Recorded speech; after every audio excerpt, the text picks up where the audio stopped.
Hello, you beautiful legends, and welcome to Blunt Force Healing Podcast. This is the cringe episode number, God knows what. I think it's 954, 55, or maybe 53. I keep losing the track of it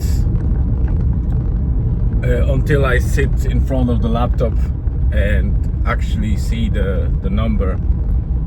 But it doesn't really matter that much at this stage. It's 26th of April, and it's a special day to some extent because not only of the beautiful weather, but there's one small accent to it. It's International Sauna Day.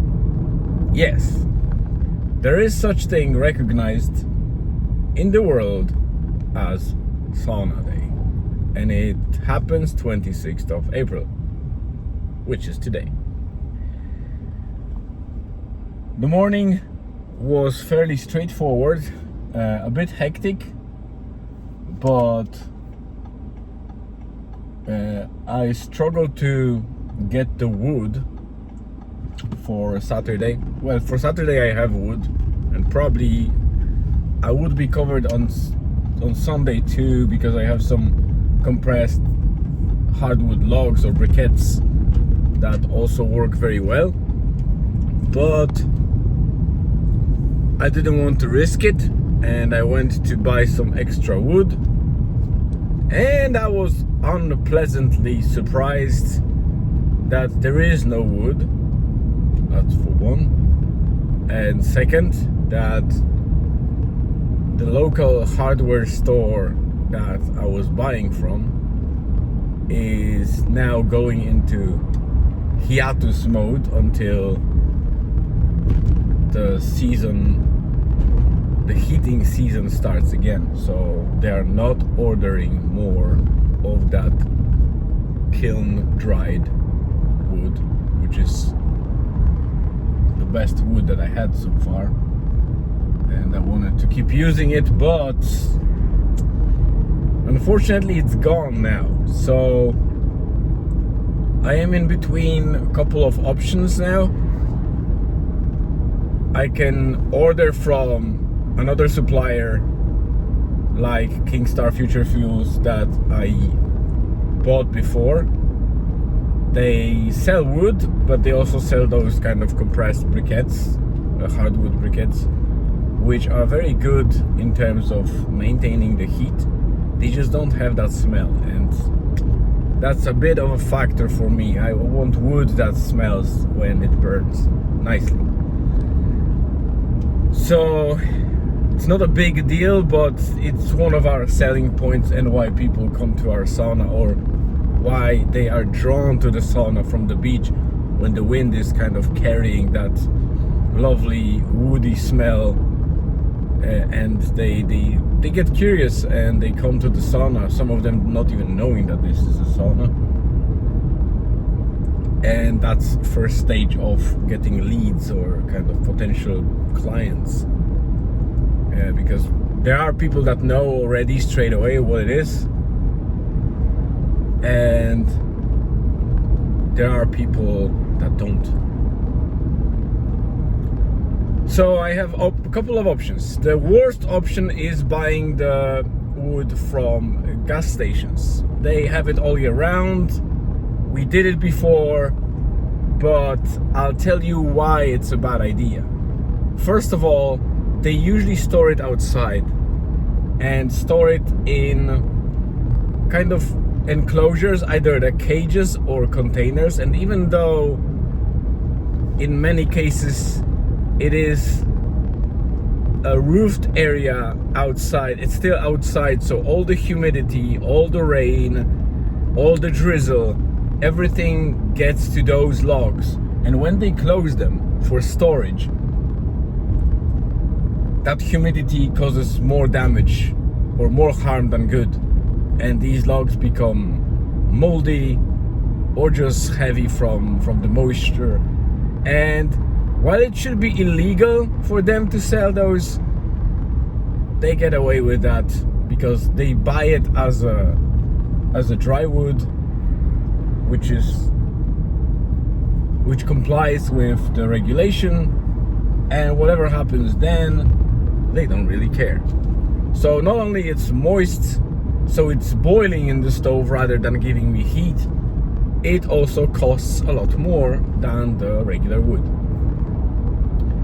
Another option is me spending a bit extra time and going around with a car and bringing some wood.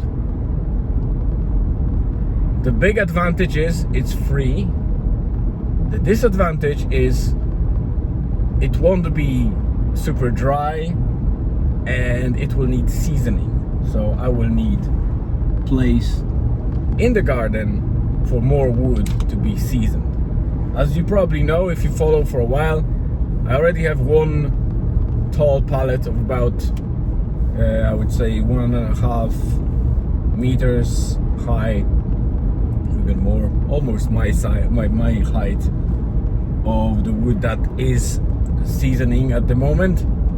It got wet a couple of times, but I put the tarp on top and it's now covered a bit better.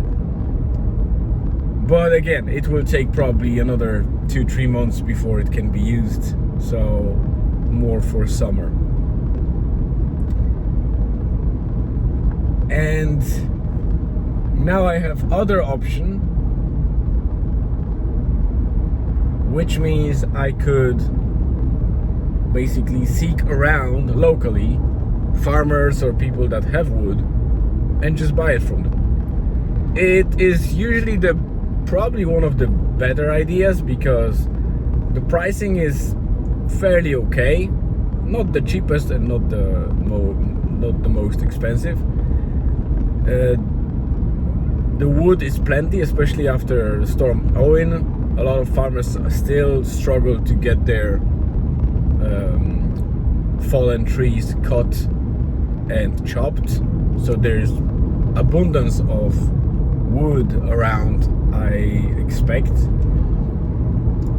But the drawback is that it needs to be seasoned. But there is a light in the tunnel. There is hope. Back in Christmas time, when I was buying a Christmas tree from a local Christmas tree farm, I mentioned to the guy that I saw his shed with a lot of wood, and if he knows anyone who has wood for sale, because I would be interested, because I have a son.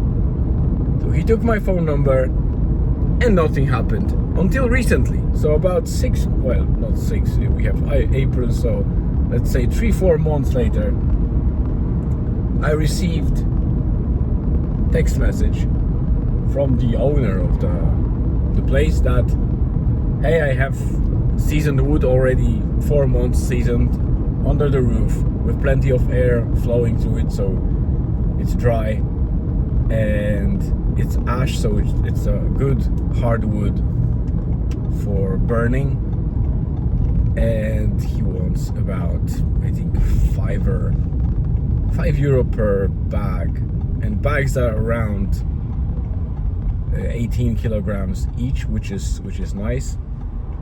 Now I just want to see how good this wood is, but I suspect it will be of good quality, and it's kind of bargain for me, so I'll probably go for it.